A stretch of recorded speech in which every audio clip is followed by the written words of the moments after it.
Welcome to Murder Mile.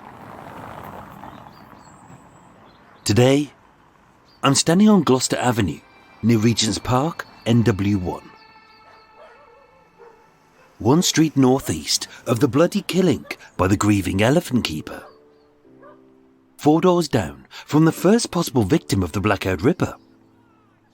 One street northwest of the posed body of Gladys Rennie Hanrahan. And as an unnervingly similar case in almost that same place, another body would be found. Coming soon to Murder Mile. Regent's Park is a lovely place to rest, relax, and read a book. Or at least, it should be. Only swarms of piss-poor parents always unleash their shitting little seeds of Satan onto this tranquil idyll. As their over-sugared sexcrement screams, I want, wah! As it attempts to stamp to death the park's wildlife population like a veritable Pol Pot of pigeons. And should anyone dare to chastise their sprog, through a 3 p.m. haze of Valium and vodka, their parent always says, "Oh, leave him. He's just having fun." Brats. They cry, they crap, and if you bought one in a shop, thinking it's faulty, you take it back. For the first 4 years of a child's life, when its personality is forming, it spends most of its time with its parent, listening and learning. If a child turns out polite, kind, and decent, the parent has every right to proclaim, "Oh yes, it's all down to good parenting, you see," as they've done the hard work. And yet should their child, who was born a blank canvas onto which the parents' morals are projected, should their little angel spawn from a devil in a diaper to a schoolyard starling, too often its parent will blame sugar, video games or music, the bogeymen of each era. Good parents raise good children. But do they? I'm going to tell you a story about a spoiled little brat. A young lad called Alan who was born healthy, raised well, and living a nice life with good parents and a decent family. He had no reason to turn bad. But burdened with a sense of privilege, self-entitlement, and arrogance, he had become so fixated on doing what he wanted that he would murder a woman in his way. My name is Michael. I'm your tour guide. This is Murder Mile. Episode 193. The Spoiled Brat.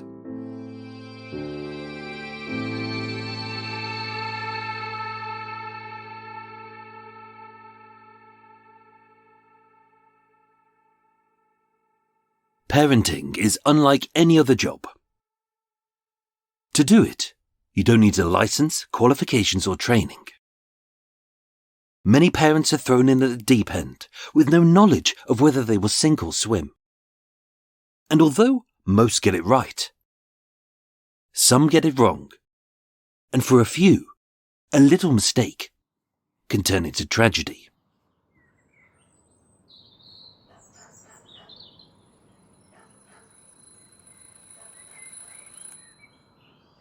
The morning of Saturday the 22nd of June 1935 had succeeded a surprisingly sticky night, as a mini heatwave had gripped the city.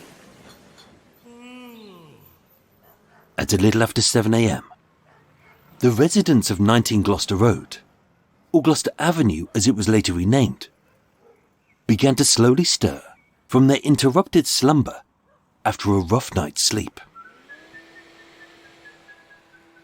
As a sandstone terraced house on a quiet street, 19 Gloucester Road was a nice place to live. Split into flats, John Moody, a stage manager, had the basement. An artist called Gillian Payne had the first. And Dorothy Riley, a single woman of independent means, owned the second and third floors to the top.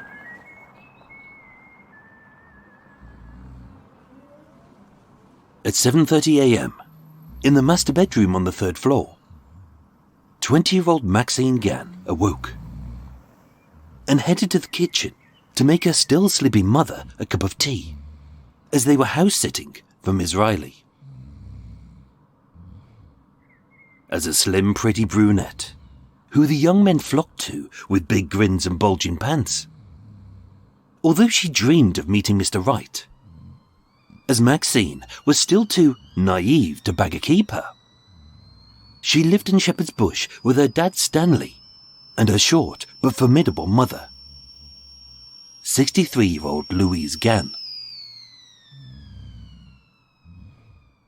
With her mother snoring, Maxine put a cuppa by the bed and headed down to Miss Riley's bedroom.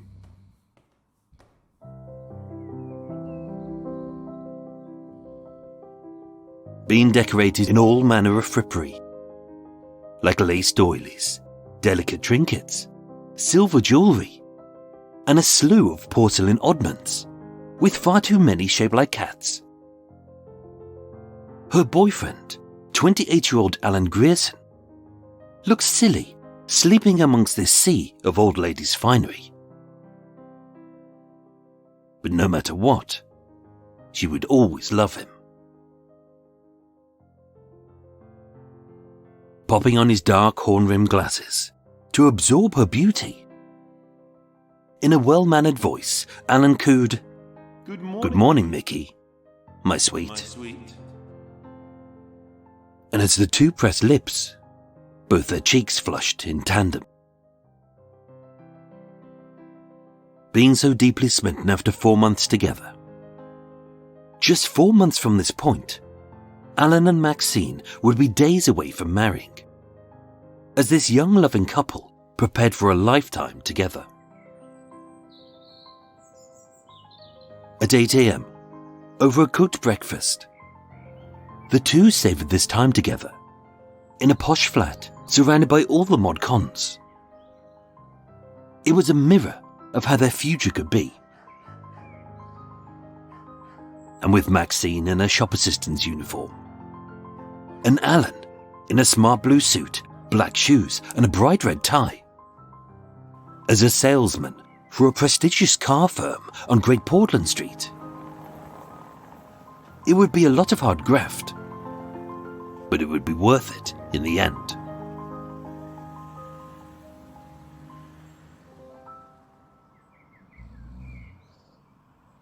At 8:30 a.m, as mother slept soundly, Maxine left 19 Gloucester Road.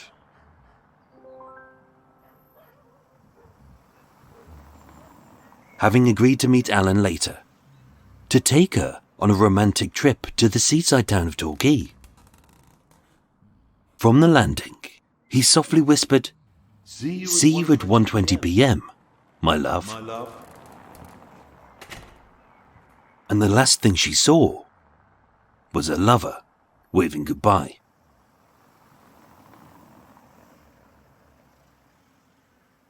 It began as a normal day.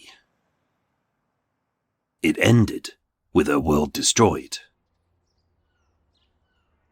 And it was all in the name of love and spite.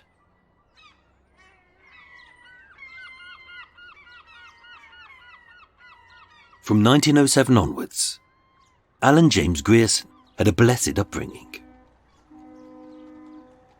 Born in Shirley, on the north side of Southampton, he was raised in a spacious penthouse flat at 12 Brunswick Terrace, overlooking East Park. As a son of Hugh, a prominent solicitor, and Emma, a solicitor's wife, Alan was the youngest of two, whose every whim was catered for by Lucy, a live-in servant. As a privileged boy, he was never without. Except maybe for love.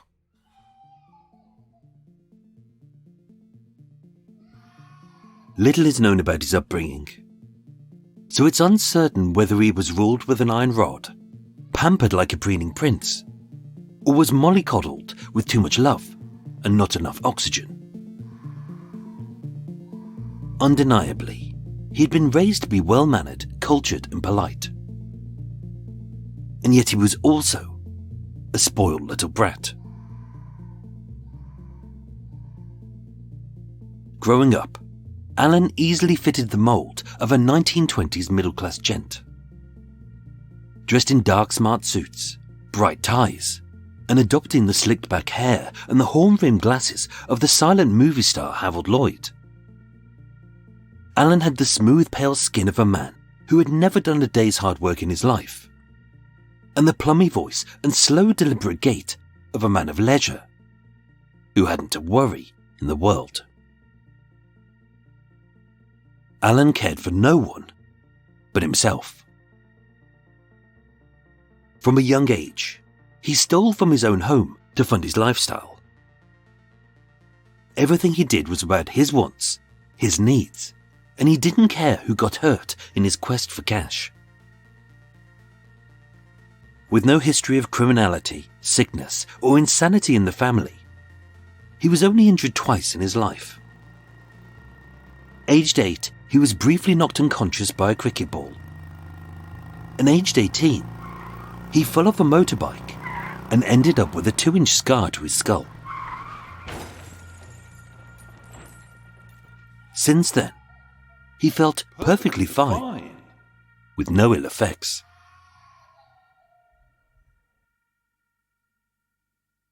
But what would make a well-mannered boy from a good home and a private school go bad?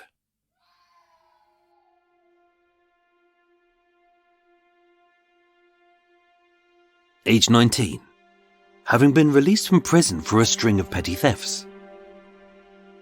On the 23rd of June 1927, his father packed his only son off on board of the SS Barrabool, a passenger ship bound from Melbourne, Australia. With a small allowance to set up this family embarrassment as far away as possible, Alan arrived all alone, having been banished to an unfamiliar land.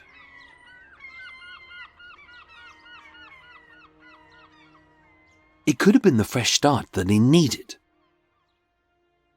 only being too lazy to work and too greedy to go straight. After another string of offences, on the 11th of April 1930, Alan was convicted of 4 cases of fraud, and he was sentenced to 4 years in prison. Released again in 1934, and with no plans to do the decent thing, or to think of anyone else but himself, he sailed back to Britain, hunkered down in a lodging, and continued his life of petty crime in London. On the 4th of March 1935, at West London Police Court, 28-year-old Alan Grierson was sentenced to 1 month in prison for stealing postal orders. Released on the 1st of April, once again, he was back where he had begun. He was broke, jobless, homeless, and an ex-con out on probation.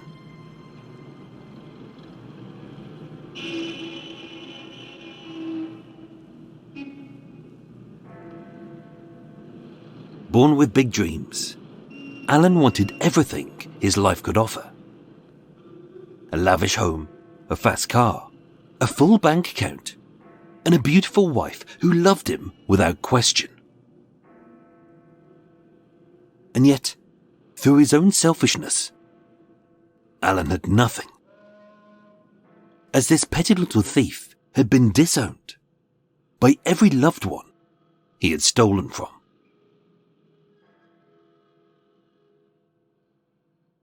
Three weeks later, Alan Grierson would meet Maxine Gann.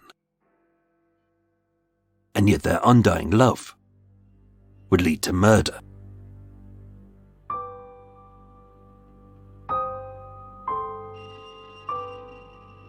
On Saturday the 20th of April 1935, Alan and Maxine met for the very first time and fell in love. For him, she was sweet, pretty, petite, and the epitome of the woman of his dreams. For her, he was charming, kind, and handsome. But being naive, she swallowed the story he span about being an ambitious solicitor's son from a good home, and avoided the less palatable truth of his past. Across the following months, constantly kissing, making her laugh, and with her dashing beau forever wooing her with poetry and a tune on his ukulele, Maxine had fallen for Alan.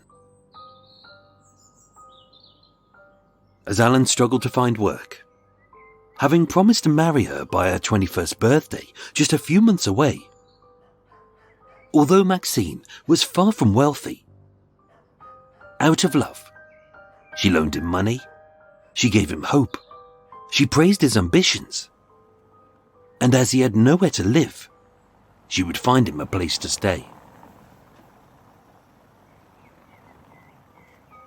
Taking a well-earned holiday in Scotland, Miss Riley, the owner of the top 2 floors of 19 Gloucester Road, had entrusted her home to her old friend, Louise Gann. Moving in on the 2nd of June, 63-year-old Louise, known as Bertha, was the perfect house-sitter. And feeling a little lonely, rattling around this grand flat all by herself, she invited Maxine to join her, and later, her daughter's boyfriend.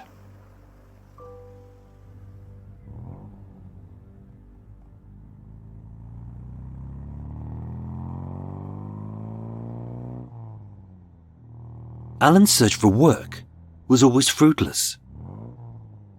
A ludicrously long drive up to Manchester to find a job he could acquire in London, followed by a slow trudge back, a whole day wasted, and a tank of fuel spent.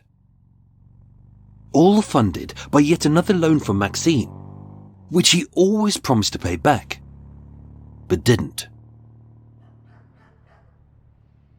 Alan wanted everything in his dreams, only without the long hours, hard effort, or minuscule wage.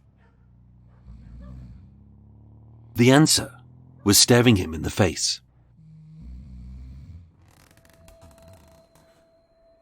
On his first night at 19 Gloucester Road, with Maxine and Louise sharing a bed on the 3rd floor, keen to keep the creeping feet and hanky-panky at bay, Alan had been consigned to Miss Riley's room on the 2nd floor. As a sickening mix of pink lacy chintz, it should have made him wince to bed down amongst this haberdasher's orgasm. But it didn't. It made him drool.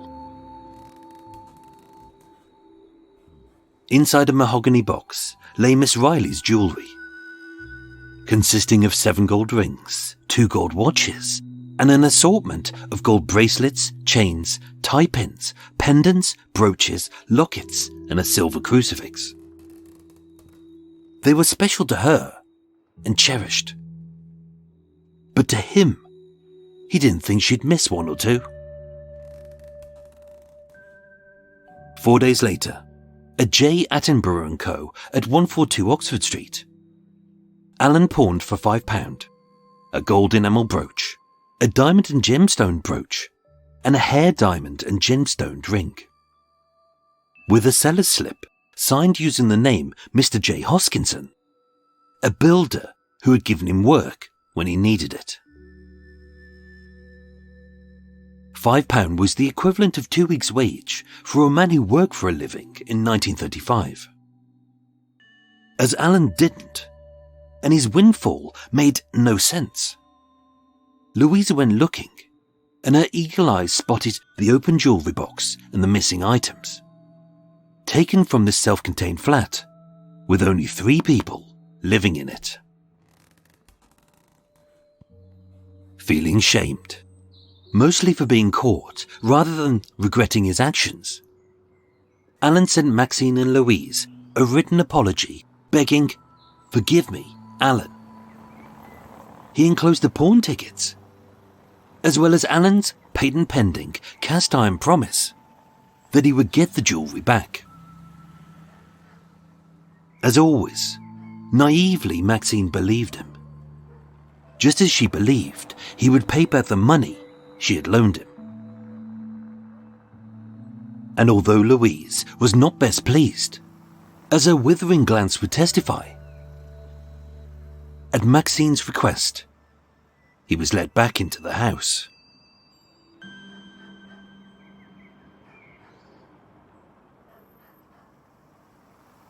At a little after midnight on the 10th of June, clutching a little posy for his sweetheart and a box of chocolates for her mum, Alan, who was homeless, skulked back into 19 Gloucester Road with his head hung low.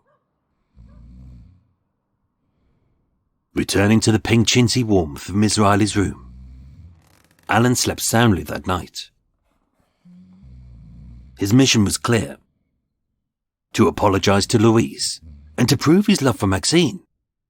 He would redeem the jewellery. But first, he needed money.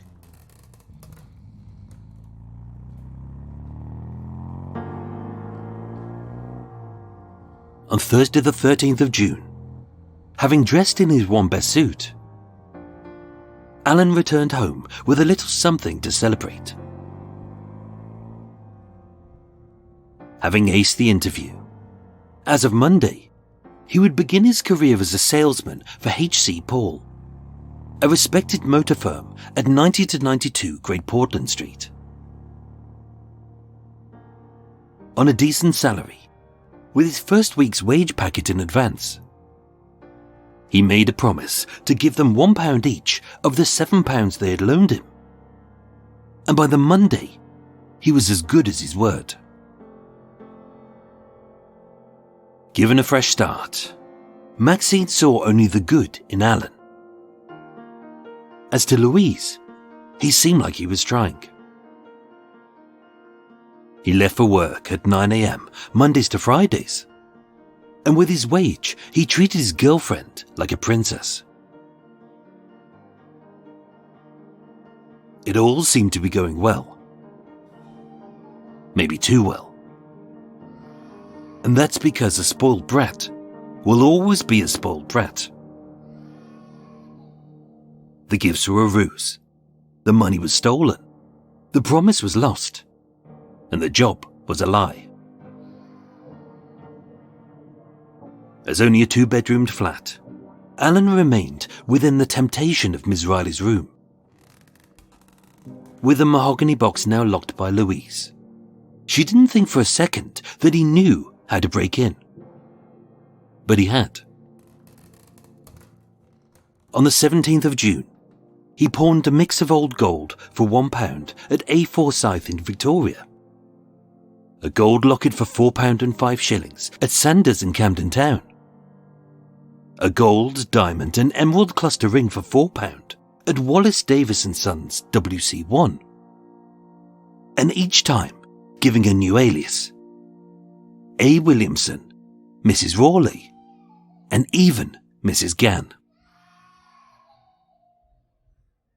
But burning through money like he burned through the truth. Before he knew it, the spoiled brat was broke. Dressed in new suits, quaffing rich foods, and glugging fine wines, his fictional wage simply couldn't cope with his expensive tastes. Up to his eyes in loans, and driving a car he had gained through hire purchase. This was not his greatest expense, as the couple were already perusing wedding shops.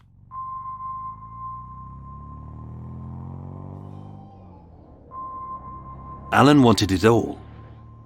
His dream was so close he could taste it. But needing a stack of quick cash, and an easy way to cover his tracks, as the mahogany box was almost empty, what he needed was a plan. and a distraction.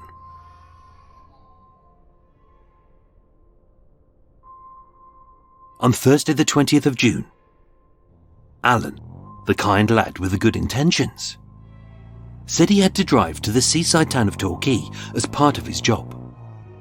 And he wanted to treat Maxine and Louise to a weekend by the beach. The weather was great, the heat wave was looming, and who wouldn't want to escape a hot city? His plan was simple. Meet the ladies somewhere local like Oxford Circus, at a time which meant they'd be at least 30 minutes from home. Using a spare key he had swiped earlier, he'd quickly ransack each room, leave a window or door open as if Louise had made an honest mistake, and meeting them at a time and place as planned. He would take them both to Torquay, with the loot stashed in his boot.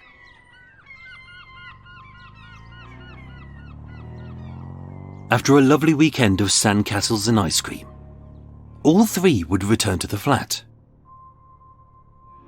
And seeing the devastation, he would share their look of shock as everything of value, including the bits he had already pawned, were gone. In Alan's eyes, his burglary would be a work of brilliance. A plan, a distraction, and an alibi. Having got time off work, Maxine was all ready to go. But being a decent woman who had promised Miss Riley that she would house sit her home, 63-year-old Louise Gann declined his offer.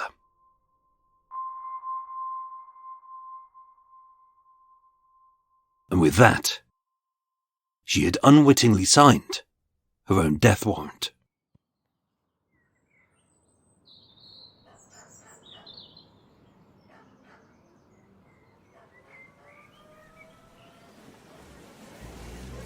The morning of Saturday the 22nd of June was succeeded by a surprisingly sticky night, as the heat wave had left Louise too tired to get out of bed.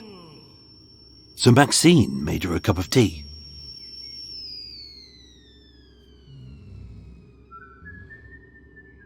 Excited for the day ahead, a half-day's work followed by a weekend away, Maxine carried a cuppa into her beau, who slept in a pink blanket amongst a sea of porcelain cats and a now empty mahogany box.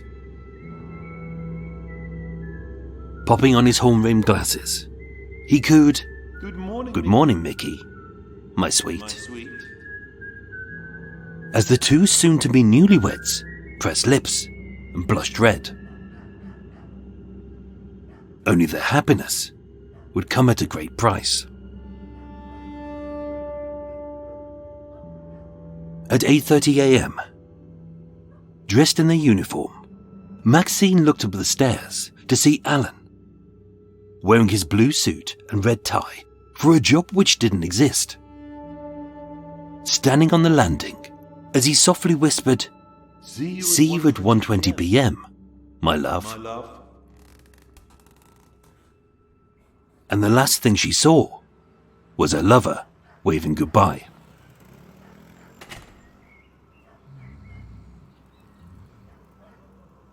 With Maxine gone and Louise fast asleep, his brilliant plan to burgle the flat would only need a little tweak.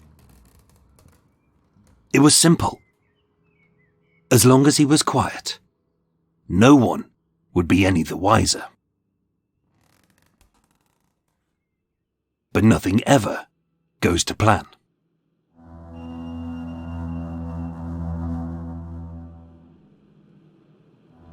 Being giddy with glee, 20-year-old Maxine Gann waited patiently at Oxford Circus for the man she would marry to whisk her away on a sun-kissed trip for two.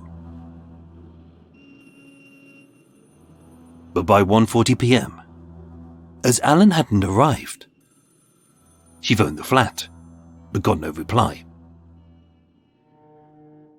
By 2 p.m, she arrived back at 19 Gloucester Road to find the main door open but the flat door locked. Using a neighbour's phone, she called Alan's employer, but no one had heard of him. Growing concerned, at 3 p.m, she requested the help of Frederick Summers at Bucknall's, and he forced open the door on the second-floor landing. The place was in a terrible state. Drawers were open, cupboards were emptied, and everything had been ransacked. Inside the third-floor bedroom, she found a suitcase on the table, which was half filled with stolen items. Jewellery, silver jugs and a cash box. Anything easily saleable. And beside the door, dressed in a blue coat and black shoes as if she was going out, lay her mother.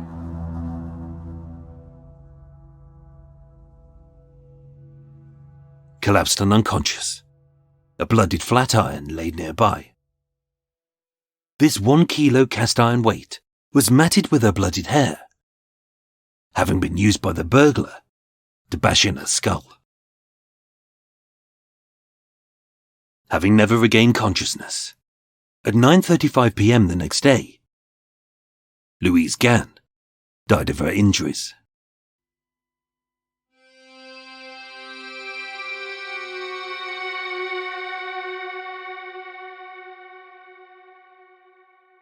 The investigation was simple. With a history of theft, the pawned items signed for in his handwriting, his fingerprints on the stolen items, as well as the flat iron, and having vanished without trace. The police issued Alan's description in the newspapers, and on Sunday the 30th of June, he was apprehended. Being too arrogant to adopt a disguise, while lodging in the home of Mrs. Ellen Church of 8 Beach Road in Weybridge, and using the worst alias ever, that being Ian McIan. Wearing the same suit and staring at a photo of himself, he engaged in a conversation about himself and the murder he was wanted for. Tried at the Old Bailey on the 10th of September 1935. Having deliberated for 25 minutes, the jury found him guilty. Everyone had accepted it as a fact. Everyone, except Maxine, who was so blinded by her love for the man who had bludgeoned to death her own mother, that she wrote him love letters in prison. She set up a petition to pardon him, and having taken his hand in marriage, she had agreed to be his wife. They were due to marry on the 30th of October 1935, the day of her 21st birthday. But with his reprieve being denied, at 9 a.m, he was hung by the neck at Pentonville Prison. Dressed in black, when his death was announced, she placed a bouquet of violets at the prison gates, with a note which read, "To my Alan, from Maxine." Alan Grierson was buried in Pentonville Prison. 2 years later, gripped with an uncontrollable grief, Maxine took her own life, having died by suicide. And it was all for the love of a spoiled brat.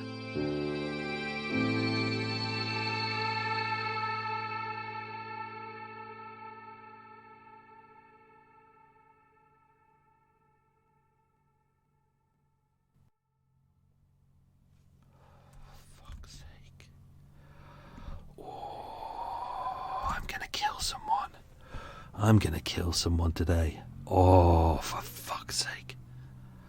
Oh, that wanker behind. Oh, really gonna kill someone. Started off nicely. Go take your little hat off. Started off as a nice little recording. I thought, yeah, this is gonna go well. Oh, someone opposite me has got an angle grinder out today. wanker behind me has decided to get his lawnmower out, even though it's been raining for 5 days and the ground is boggy. He decided he needs to get his lawnmower out. The wankers in the helicopters are coming past every 6 seconds going, oh, my helicopter. Oh, even though, my £8 million helicopter. Oh, got a great helicopter. I'm going to fly into my meeting, even though it's £8 million and it's got its own GPS. I'm not going to use GPS. I'm just going to follow the canal towpath. Oh, fucking wanker. Listen. Wankers stopped with its fucking shitty lawnmower. Fucking wanker. Oh, really furious. And there was a dog outside having a good old bark as well. Oh, fucking typical. Look at that. Second I stopped, wanker stopped. Oh my God. I'm still going to kill him. Oh. Unfortunately, see, that's the thing with these people who have these posh podcasts and they can go into studios. That's fine. It's all protected and you can put. But this is my front room. I've got to cope with the equipment I've got, and it's kind of limited. So you've got to put up with this shit. Oh, anyway. What's nice? Something nice happened today. I've got a little robin that comes to my the bow of my boat every morning at about 10 o'clock. He swoops in. I've left some kind of things for him, things that robins like. And it's nice. He comes in, he flies in at the front bit and he goes, cheep, cheep, cheep, cheep, cheep, cheep, cheep, cheep. And he stands there and he looks at me and because it's winter, he's got his red frontage. And then he grabs the bread and he goes, cheep, cheep, cheep. And then he flies off again. That's nice. That's nicer than that fucking wanker with his fucking shitty lawnmower. Fucking wanker. Oh, dear God. Oh. Well, anyway, I'm going to re-listen to this recording later on and see if it's acceptable. I had one whole episode where someone decided to pull out an angle grinder next to the boat, and he was...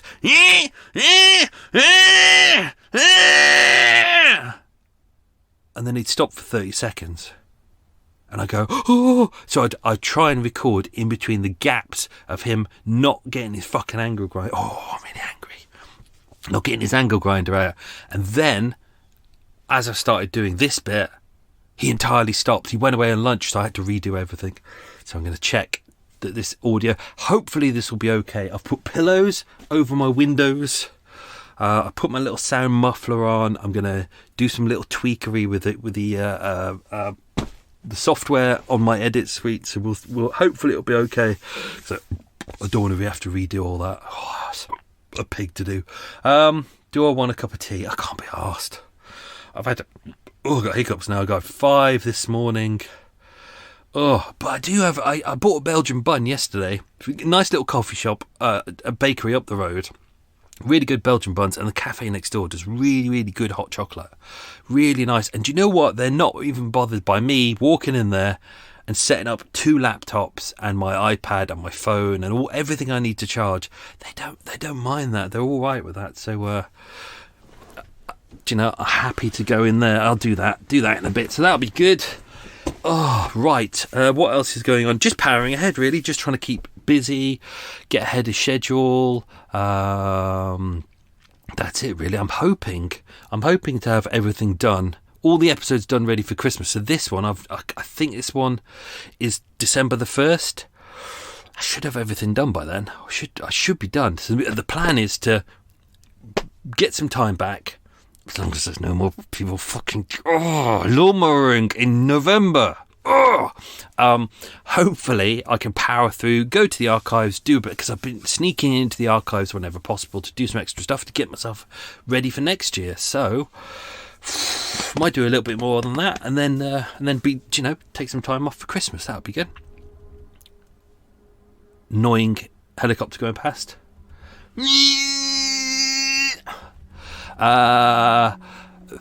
Thank you to new Patreon supporters.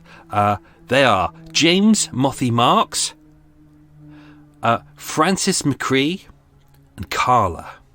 So thank you for James, Francis, and Carla. Thank you for becoming Patreon subscribers. It's very much appreciated. Hopefully you were lured in by the promise of the weekly inch, which is now going out on in Patreon. It was a Daily Inch on thingy. It's entirely new episodes, so it's not ones you've heard before. They're all entirely new. And it kills me, but I do one every week. But depending on which tier you're on, you get different ones. Still no mowing. Utter wanker. Utter wanker. Wanker. Wanker. Wanker. Wanker. Thank you to people who've donated to the podcast to help keep it going. That's much appreciated. So thank you to Jimmy, who subscribed via the Murder Mile podcast. There's a little donate button there. And Dali, I don't know whether that's Salvador Dali. I doubt it. I think he's dead. Hopefully you're not dead. That's a weird thing to say. Who donated via the supporter link. So thank you to both of you. That's very much appreciated. I'm going to dive into some quiz questions now. Still no more. Oh, really frustrating. Going to dive into those now. Don't forget, I haven't edited the episode yet, so they may get removed, but let's see how many you get. And then we're going to dive into a lot of stuff to do with this case, so get ready. Question number 1. What was Alan's middle name? Question number 2. In what part of Southampton was Alan born? Question number 3. There were 3 other tenants at 19 Gloucester Road, but what did they do as jobs?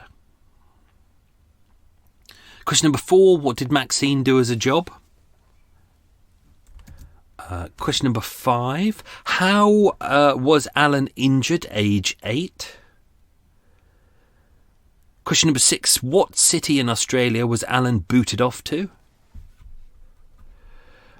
Question number 7. How did I describe the decor in Ms. Riley's bedroom? Question number 8, an easy one.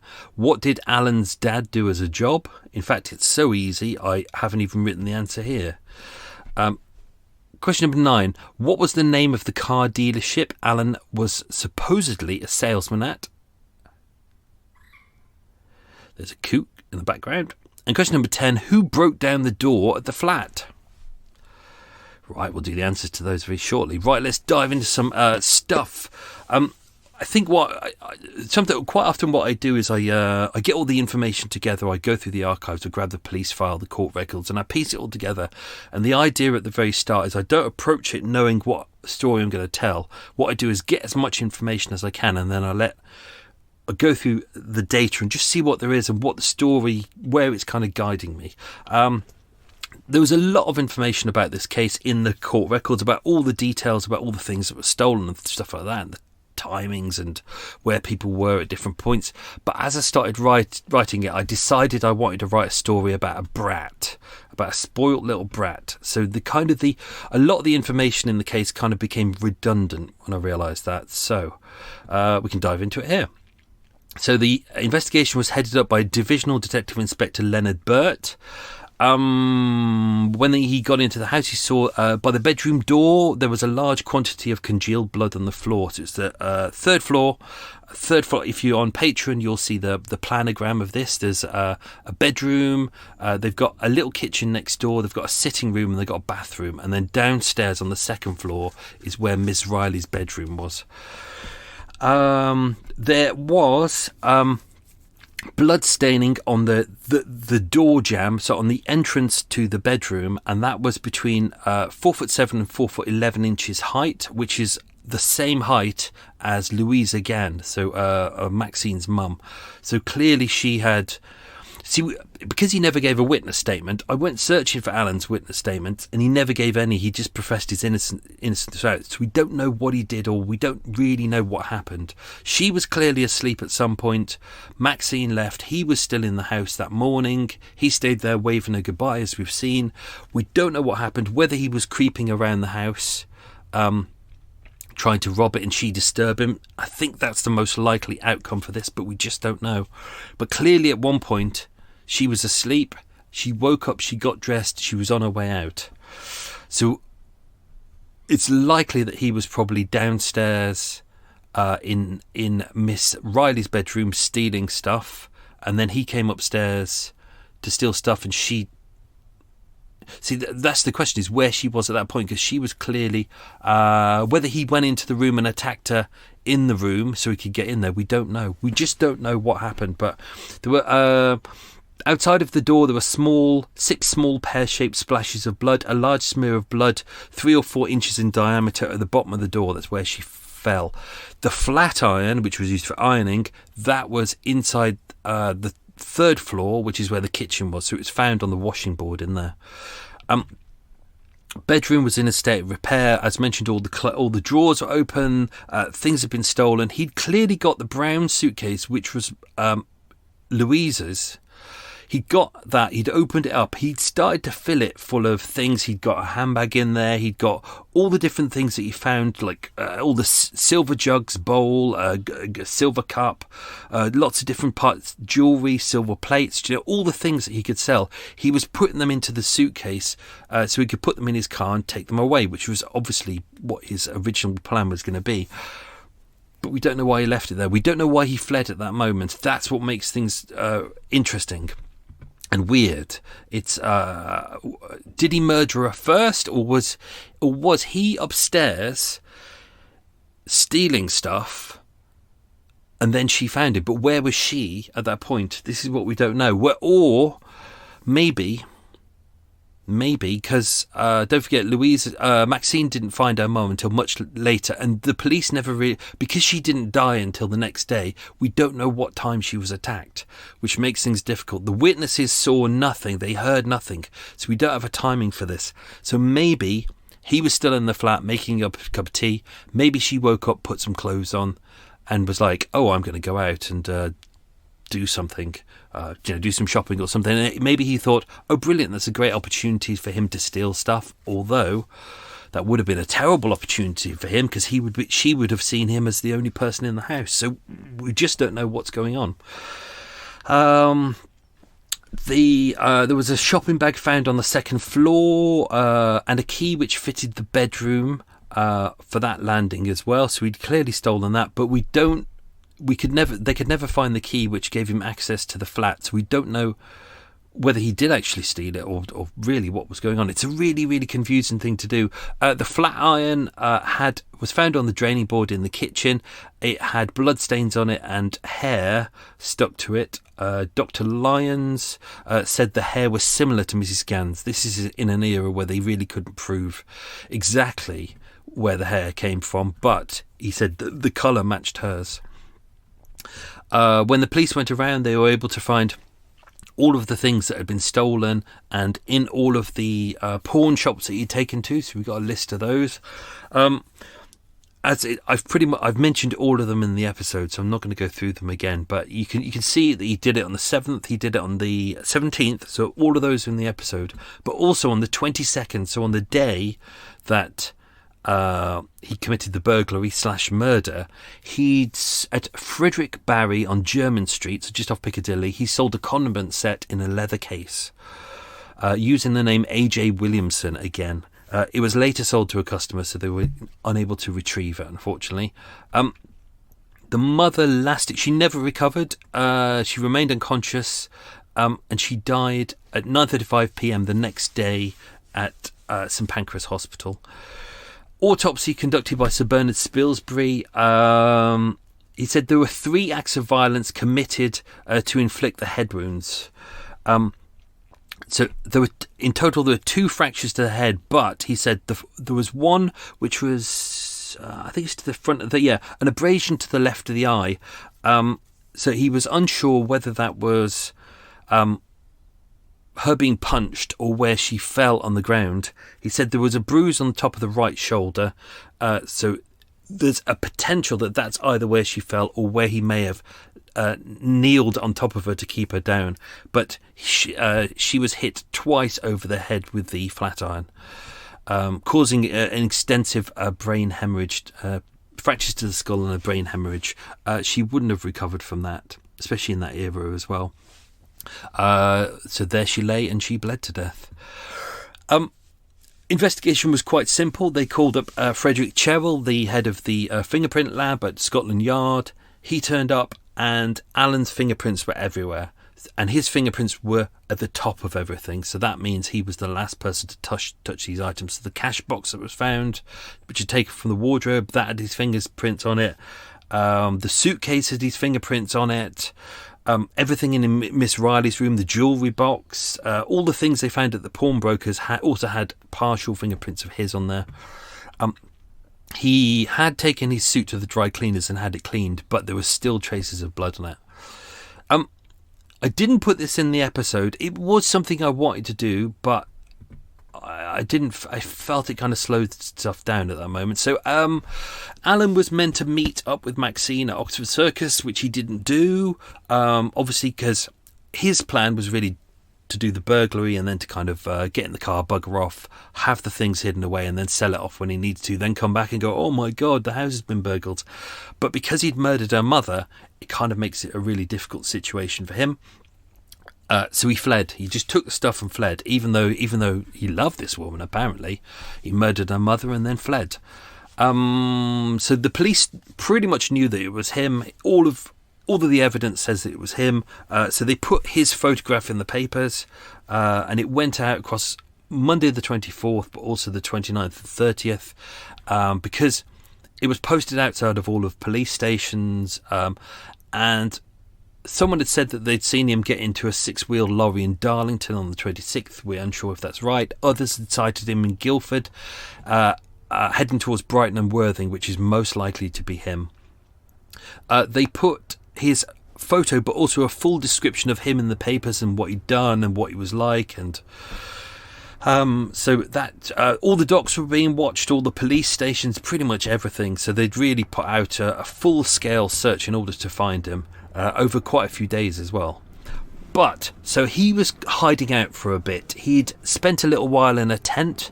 He was camped in Aldershot, which is where he said he was. And he was trying to find work and get lodgings and things like that. As mentioned, there was a widow called Mrs. Ellen Church at 8 Beach Road in Weybridge. She was letting out rooms. She let out one to him on the 28th for 1 shilling and 2 pence per night. As mentioned in the episode, he used the alias Ian McIan. There you go. You couldn't have made up a worse alias than that. What's your name, Ian? Surname? Ian McIan. Are you Scottish? Yeah. I mean, what a twat! What an absolute twat. So anyway, on Friday the 28th, Ellen and her neighbour were sitting down together. They were reading the newspaper, and in there was the article. It was all about how they were trying to find this guy, and it got Alan's picture in there. And even Alan said, like the neighbour said,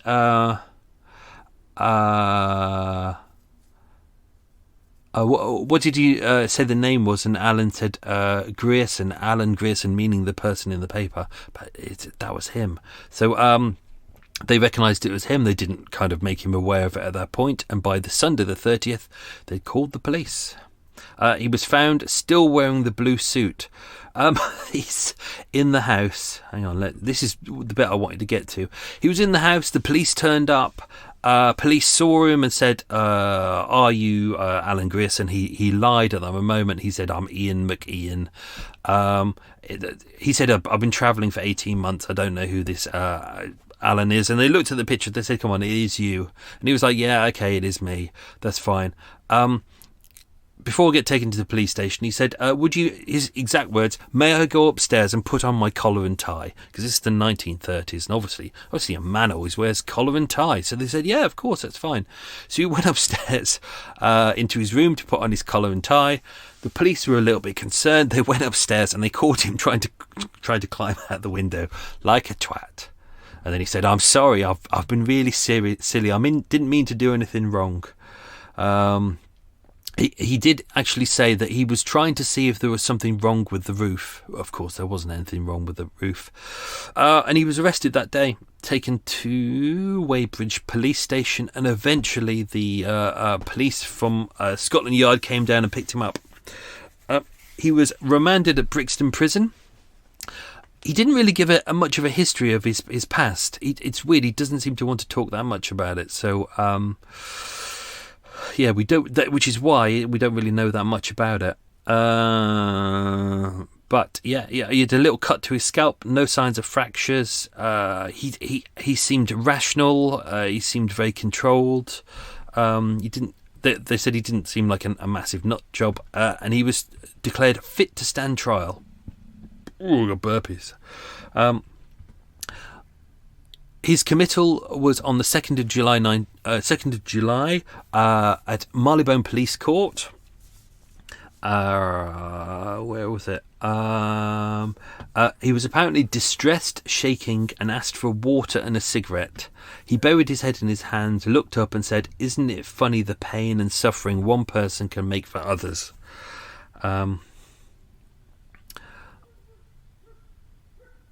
Annoying barking dog again. Just barks at everything. I think he's just bored. I think because he's out all day, then no owners don't seem to give a shit. They just dump him out all day, rain or shine. He's just out and he's bored. So yep, tried at the Old Bailey. It was like an 8-day trial in total. Before Mr. Justice Porter, he pleaded not guilty to the charge of murdering Louise Gann, but was found guilty and sentenced to be hanged. What else was there? Pretty much all the evidence was there. They didn't have to do much of an investigation. They just, in court, they pretty much just had to go through all the evidence that they have to prove it was him. But it was pretty much, there was nothing there to state. He couldn't provide any evidence to state it wasn't him at all. He couldn't prove where he was. He couldn't, everything was just a mess. He said, "I can only further protest my innocence. I think that is all." He gave evidence pleading his innocence and stating, "I have never struck a woman in my life." No, but he bludgeoned one to death. He appealed his sentence on the 14th of October 1935. His appeal was dismissed on the grounds that the verdict against him and the weight of the evidence. Pretty much it was very quickly dismissed. As mentioned, he was executed at Pentonville Prison at 9 a.m. There was no last-minute reprieve, although the Home Secretary had received a petition with 20,000 signatures on it. This is predominantly by people who were against the death penalty, not people who believed in his innocence. So what would have happened is he was still guilty, but they would have just lawnmower wankers back. Utter wanker. It would have just been reduced to life sentence. What else is there? Yeah, Maxine. I haven't been able to get hold of her death certificate. I've got the details, but it doesn't say what. But she died 2 years later, so the autumn, pretty much around the time of her birthday, 1937. I've got details which suggested it was suicide, but we're not entirely too sure. But yet, at the time of his execution, she waited outside in a car. It was announced after 9 a.m. that he'd been hung. They said she was all dressed in black with a veil. She looked fragile. She was clutching a gold cross around her neck and a bouquet of violets, which she placed at the gates of Pentonville with a little note. And after that, hear how annoying that is? That's not even half of it. Utter wanker. The car that she was in took her to a Roman Catholic cemetery where her mother was buried, and she placed flowers on that grave too. In court, when he was in prison, they kept sending each other kind of love letters. This was kind of the last one that he sent her. It says, "Darling girl, you wonderful little..." I've abbreviated it because it was pages long. "Darling girl, you wonderful little woman." I'm sure everyone's loving that. "You wonderful little woman. You great-hearted girl child." He sounds like a pedo. "My love. Now, Mickey, as this is our last au revoir, I will break down one or two barriers, knowing there will be no opening of wounds, but my last message to you of healing.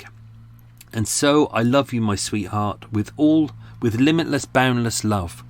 An unsweeping, clean love. See, he talks shit. Comradeship, passion, all things that can make two people one is in me. Dear heart, but I left out God.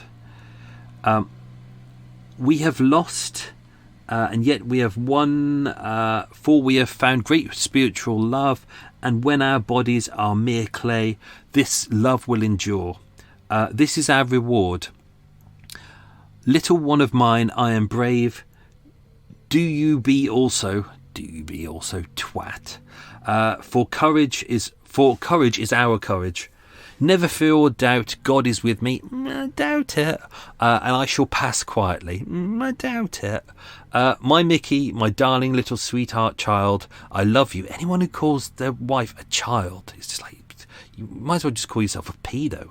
I love you until we meet. Yours, Alan. So there you go. Witnesses in the house heard nothing. They were in that day. They heard nothing at all. So we don't really know a lot of what was going on. Oh, still that lawnmower is going. I know some people will be listening to this going, "Why don't you just move your boat? Why don't you just move your boat?" Because this is the problem with being on a boat.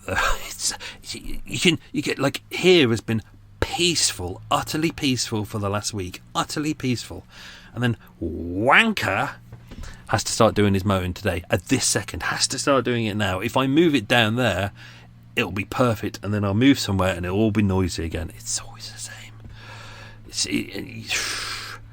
So I'm gonna listen to this afterwards. If it sounds okay, if I can edit through it, I'll do it. If not, I'll just have to redo it, and then I'll go and strangle the wanker. Oh, just a fucker. Right, let's do the quiz questions. Oh, PCAG, can't we arrest him for being a noisy wanker? Oh, question number 1. What was Alan's middle name? It was James. Question number 2. In what part of Southampton was Alan born? He was born in Shirley. Question number 3. There were 3 other tenants at 19 Gloucester Road, but what did they do as jobs? John Moody was a stage manager. Gillian Pyle was an artist. And Dorothy Riley, Ms. Riley, was a single woman of independent means. Question number 4. What did Maxine do as a job? She was a shop assistant. Question number 5. How was Alan injured age 8? He was hit in the head with a cricket ball. Question 6. What city in Australia was Alan booted off to? Melbourne. Question 7. How did I describe the decor in Ms. Riley's bedroom? As a haberdasher's orgasm. Question number 8, an easy one. What did Alan's dad do as a job? He was a solicitor. Question number 9, what was the name of the car dealership Alan was supposedly a salesman at? It was H.C. Paul. And question number 10, who broke down the door at the flat? It was Frederick Summers of Bucknalls. So there you go. This is going to be a fucker to edit. Anyway, let's go and do it. What time is it? 1:15. I'm going to eat my Belgian bun. I'm going to go to the coffee shop. I'm going to power through this. Get it done. So thank you everyone for supporting Murder Mile. Next week, a single episode. Then we'll end on a double episode, a double parter. And maybe there might be a little something for Christmas. But nothing for Lawnmower Wanker. Oh, you're gonna die. Anyway, have yourself fun, folks. Oh, life. Stay safe, be good. Lots of love. Bye bye. But not the Lawnmower Wanker. Bye bye.